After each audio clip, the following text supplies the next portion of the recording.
Hey guys, it's Lauren Lando here from ESS. In another segment here on our roundtable discussions today, we're very fortunate to have Tyler Christiansen from the NSCA, the National Strength and Conditioning Association. Tyler is the TSAC program facilitator.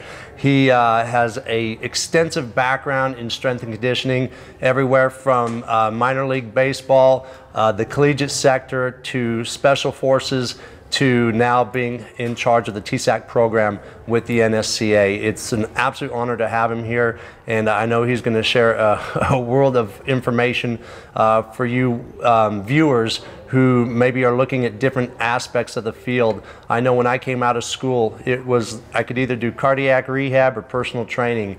Now there's so many options, and Tyler's really I think he'll give us a good insight to what to expect from a few of those options.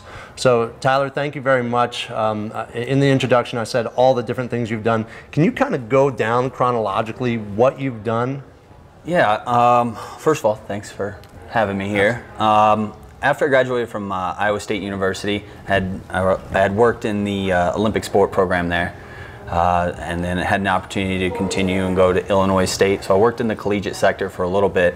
After I finished that, I had an opportunity to go to Baghdad, Iraq, and train soldiers over there.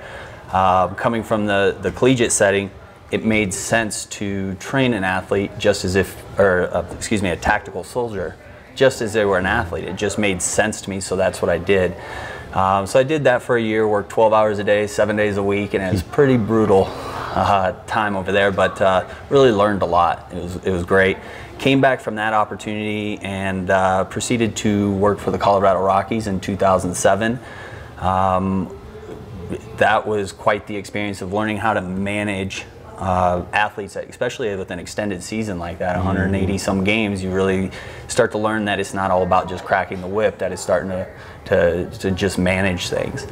After that, I finished up the season and got an opportunity to go to the NSCA, and I was in the internship program there. Completed that internship and then went directly to the Army Physical Fitness Research Institute at the Command and General Staff College. Wow. And essentially just did a research protocol there, and just started learning more about kind of what's going on in the dynamics of leadership in the military.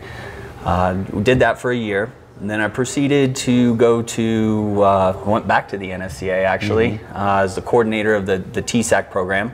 Worked there with Rob Rogers, learned a lot about the corrective side of the house from him, and he was a great instructor on that. And then after approximately a year and a half there, I had an opportunity to, let me back up. While I was at the NSCA, we had a contract with 10th Group Special Forces. And we would work with just a large group of those operators down at our facility. And then we also had some firefighters, and then also our SWAT team down in Colorado Springs.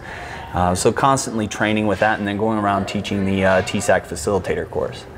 After I finished that up, I had the opportunity to go to Washington, D.C. and work for a special mission unit out there. And just really didn't know much about it. It was kind of just a leap of faith. And so I jumped into that, and I loved everything about working with that environment, except I found out that I wasn't quite a DC big city type of guy. So after I finished up that job there, I went down to 7th Group Special Forces and took up their education program. So I was in charge of mostly setting up an education program for them.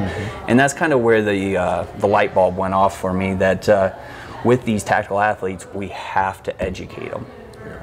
And that, you know, you got them for 6 months, they're gone for 6 months, so you got to do the right thing and actually educate them, not just tell them what to do, but also why. Unfortunately, there was a layoff from the government, and a bunch of coaches got laid off in this time frame. And at that point, I was fortunate enough to end up back at the NSCA managing the TSAC program.